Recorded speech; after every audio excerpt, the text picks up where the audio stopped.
السلام عليكم ورحمة الله وبركاته شعبي قليقا كسر وهذا مركز يعني متى يوتيوب channel هذا كحسب سبسكرايب ده هدينا شوف تنس جوك فيديو كان لايك ده شيرنا ده كومنت وركتنا صاحب بيا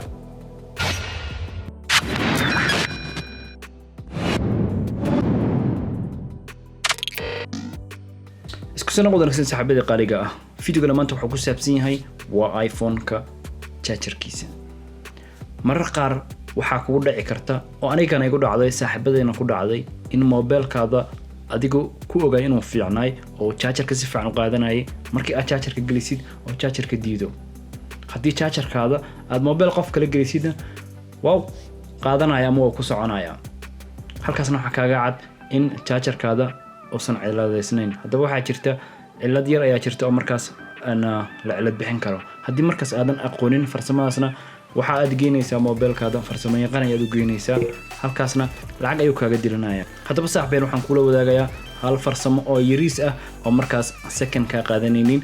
oo mobile kaadana charger ka ku qaadanayo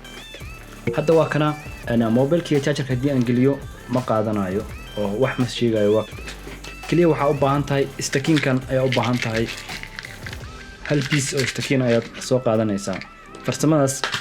soo tijaabi hal piece oo stakin ayaa soo qaadanaysaa ka bacdina mobile kaada ayaad wax ka gelinaysaa meesha charger-ka ka bacdina sidaas ayaad ugu xogaysaa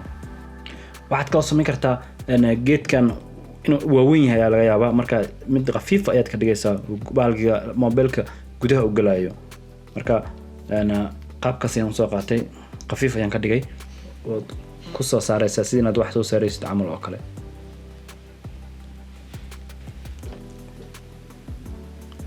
hadda kiila qashna ayaan ka soo saaray marka waxaan tijaabinaynaa qaabka oo charger-ka uu qaato markaas hadda waa kana